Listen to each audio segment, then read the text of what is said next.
Tuhan supaya kami bisa mengerti, bisa memahami firman-Mu dengan baik.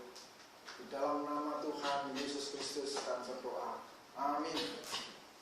Baik, kita malam ini berbicara tentang ibadah pelepasan. Nah, ini malah terjadi ibadah pelepasan.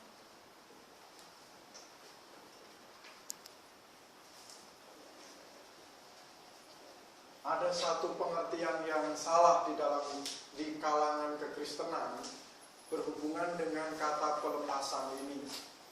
Jadi ini marak terjadi ketika orang-orang Kristen mengadakan satu ibadah khusus untuk pelepasan. Nah, ini yang akan kita clearkan malam ini, satu tema berhubungan dengan ibadah pelepasan. Banyak orang Kristen sekarang seolah-olah seperti bergaya, seperti seolah-olah dia sanggup untuk mengusir setan.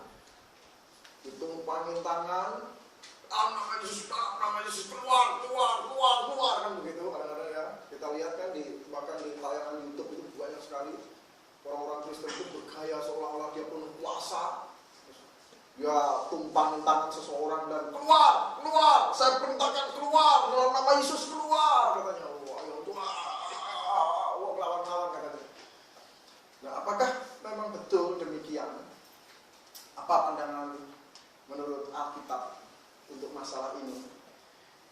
Yang menarik kita perlu cermati adalah yang pertama, orang-orang ini tidak memahami sistem orang-orang yang sudah lahir baru. Begitu. Orang-orang yang sudah lahir baru. Orang-orang yang sudah lahir baru itu dimeteraikan dengan Roh Kudus. Efesus pasal 1 ayat 13, kita coba baca dulu. Efesus pasal 1 ayat 13. Jadi orang-orang yang percaya kepada Yesus, orang-orang yang sudah lahir baru itu memiliki Roh Kudus. Atau Roh Kudus ada di dalam hati mereka. Terus kita baca Efesus 1 ayat 13. Efesus pasal 1 ayat yang ke-13. Di dalam Dia kamu juga, karena kamu telah mendengar firman kebenaran, yaitu Injil keselamatanmu. Di dalam Dia kamu juga, ketika kamu percaya, dimeteraikan dengan Roh Kudus yang dijanjikannya itu. Ya, jadi ini konsep yang perlu kita perbaiki. Kesalahan ini adalah di mana di dalam ibadah pelepasan itu pertama terjadi di dalam gereja. Kedua, ibadah pelepasan itu terjadi atas orang-orang yang mengaku dirinya Kristen, kan aneh. Yang dilepaskan itu orang-orang Kristen itu sendiri. Jadi orang-orang Kristen pergi ke gereja terus dilepasin gitu katanya. Masih ada roh kegelapan di dalam diri mereka. Nah, ini yang perlu kita tegaskan. Ada satu konsep yang salah tentang kekristenan, di mana orang-orang Kristen masih dikuasai oleh roh kegelapan. Ini kan aneh sekali. Orang Kristen katanya percaya Yesus, tapi masih dikuasai oleh roh kegelapan, oleh roh jahat. Nah, ini. Sehingga konsep ibadah pelepasan ini tentu sangat menyimpang, sangat jauh dari akidah kekristenan itu sendiri. Nah, saya mau tunjukin di Efesus pasal 1 ayat 13, ketika kita percaya kepada Yesus, katanya, itu kita dimeteraikan dengan Roh Kudus yang dijanjikannya itu. Jadi kalau saya gambarin dua sosok manusia, maka yang pertama ini adalah yang saya baru gambar ini adalah orang yang belum percaya Yesus. Nah, di sini ada saya dan ada iblis. Secara gampangnya begitu. Sementara orang-orang yang sudah lahir baru, ini saya bersama Kristus, iblisnya di luar. Harusnya begitu. Kalau saya mengaku diri saya orang percaya di sini, maka iblis di luar. Ibadah pelepasan tidak diperlukan lagi sebenarnya. Nah, ini jadi ibadah pelepasan itu tidak diperlukan lagi untuk orang-orang yang sudah percaya atau orang-orang yang ada di dalam gereja, ada di dalam jemaat. Karena apa? Karena mengaku dirinya Kristen, mengaku dirinya orang percaya. Jadi konsep yang perlu kita dengarkan adalah yang pertama, orang yang sudah percaya kepada Yesus itu di dalam hatinya itu ada Roh Kudus. Jadi tidak mungkin ada kuasa kegelapan sanggup untuk menguasai kakinya, tangannya, perlu dilepaskan dari roh apa, keterikatan roh apa katanya. Banyak ikatan-ikatan roh katanya. Roh ini, roh itu, roh ini, roh itu. Banyak sekali ikatan-ikatan roh yang mereka namakan roh apa. Kalau saya lihat tayangan di YouTube itu terjadi di sebuah satu kebaktian di persekutuan jemaat begitu. Tahu ada satu orang itu lepas maju dan teriak-teriak wah terus seolah-olah beberapa hamba Tuhan berkumpul dan mereka teriakkan lepas, keluar dalam nama Yesus, keluar katanya. Wow, seolah-olah hebat sekali. Saya bilang ini satu konsep yang salah. Ini orang-orang yang tidak mengenal Tuhan sebenarnya. Di mana di luar sana mereka lakukan hal yang sama. Tapi kalau orang-orang yang percaya kepada Yesus itu sudah jelas katanya. Orang-orang yang sudah lahir baru, dia dimeteraikan dengan Roh Kudus itu nggak mungkin ada perlu dilepaskan lagi. Saya tidak perlu dilepaskan lagi. Apa yang perlu dilepaskan dari saya? Kalau Tuhan sudah melepaskan saya. Nah, coba kita lihat di Kolose pasal 1 ayat 13.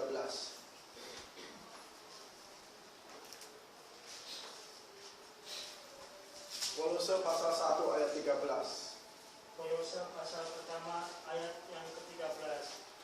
Dia telah melepaskan kita dari kuasa kegelapan dan memindahkan kita ke dalam kerajaan anaknya yang kekasih. Ya, ia telah melepaskan kita dari kuasa kegelapan. Itu jelas sekali. Ia telah melepaskan kita dari kuasa kegelapan dan memindahkannya ke dalam kerajaan anaknya yang kekasih. Dari situ kita perlu memahami, tidak diperlukan lagi orang-orang yang sudah lahir baru, orang-orang Kristen, pakai gaya-gaya ditumpangin tangan, ditengking-tengking, dikeluarin iblisnya. Itu satu pengertian yang rancu, yang kacau, yang membuat orang jadi bingung. Kenapa orang sudah lahir baru, Yesus ada di dalam hati, tetapi iblisnya masih ngangkut di dalam. Jadi rancu nantinya. Jadi kacau nantinya. Nah ini yang perlu kita pahami bersama, menyikapi maraknya sesuatu yang dinamakan ibadah pelepasan. Keren sekali namanya ibadah pelepasan. Tetapi sebenarnya hal seperti ini membuat jadi rancu pengertian tentang kelahiran baru. Karena orang-orang yang sudah lahir baru, Efesus pasal 1 ayat 13, ketika kamu percaya, dimeteraikan oleh Roh Kudus yang dijanjikannya. Artinya apa? Ketika kamu percaya, kamu milik Yesus. Gitu. Ketika kamu belum percaya, kamu milik iblis. Kan begitu, hamba dosa, milik iblis. Ketika kamu percaya, kamu milik Yesus. Kalau sudah jadi milik Yesus, tidak separuh milik Yesus, separuh milik iblis. Karena begitu. Jadi pakai sok-sok, pakai dilepaskan dulu ini itu supaya semuanya jadi milik Yesus gitu. Nggak perlu begitu. Justru begini, saya yakinnya kalau ada orang yang mengaku dirinya Kristen masih bisa kesurupan, sebenarnya ini orang belum percaya Yesus, belum lahir baru. Ada yang mengaku dirinya orang Kristen masih bisa kerasukan setan, nah ini belum percaya Yesus, ini belum lahir baru. Jadi jangan bangga dengan kerasukan setan. Kadang-kadang akhirnya orang Kristen itu bangga. Bisa sebuah kebaktian ibadah, kata mereka menyebutnya suatu ibadah begitu. Itu kalau nggak ada yang gelempar kerasukan itu kayaknya ibadah itu kayaknya nggak apa itu, nggak abdul, nggak ada seperti kayak nggak ada kuasanya ada gitu. Jadi akhirnya perlu ada yang jatuh dari kursi, gelempar, terus ada yang action keluar, baru ini katanya namanya ibadah. Ini satu hal yang sebenarnya tidak perlu. Dan tidak masuk akal juga, tidak masuk pengajaran juga, membuat rancu juga akhirnya, di mana orang-orang Kristen yang sudah lahir baru masih setengahnya milik iblis. Ini bingung juga gitu. Jadi di sini kita perlu tegaskan bahwa menyikapi tentang ibadah pelepasan, itu tidak diperlukan lagi ketika orang-orang ini sudah lahir baru. Jadi ibadah pelepasan itu tidak diperlukan lagi untuk saat ini untuk orang-orang yang sudah lahir baru. Kalau orang luar sana juga ada masalah. Kalau di luar sana juga sudah banyak yang lakukan, kumpul, melakukan bintang film pelawak kumpul itu kan, itu sama siapa itu kan mereka lakukan pelepasan juga di sana. Terus siapa lagi lakukan pelepasan? Kita tidak perlu begitu. Kenapa? Kita perlu yakinkan kepada seseorang bahwa kamu perlu bertobat dan menjadi milik Yesus 100%. Tidak ada milik Yesus 50%, milik iblis masih 50%. Terus pendetanya kerja musir-musir supaya kamu jadi milik Yesus 100%. Tidak ada begitu konsepnya. Ketika kamu percaya kepada Yesus, kamu milik Yesus 100%. Ketika kamu ragu-ragu, kamu tidak percaya Yesus, maka kamu juga sebenarnya saat itu masih menjadi milik hamba dosa atau milik iblis. Cuma itu, kalau seperti itu pun kamu mau dilepaskan berkali-kali juga tetap kamu milik iblis. Oleh sebab itu perlu satu pertobatan, perlu satu kelahiran kembali supaya kita menjadi milik Yesus seutuhnya. Baik, sampai di sini tentang ibadah pelepasan ada tanggapan atau apa, Mas? Tentang ibadah pelepasan, mengusir setan, ini hubungannya ke minggu yang lalu kita sudah bahas tentang 3 paket, mengadakan mujizat, mengusir setan dan lain sebagainya. Sekarang kita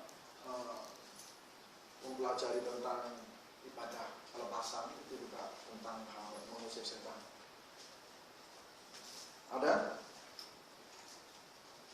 Kalau tidak ada, Sunday school kita saya tutup sampai di sini. Kita tutup.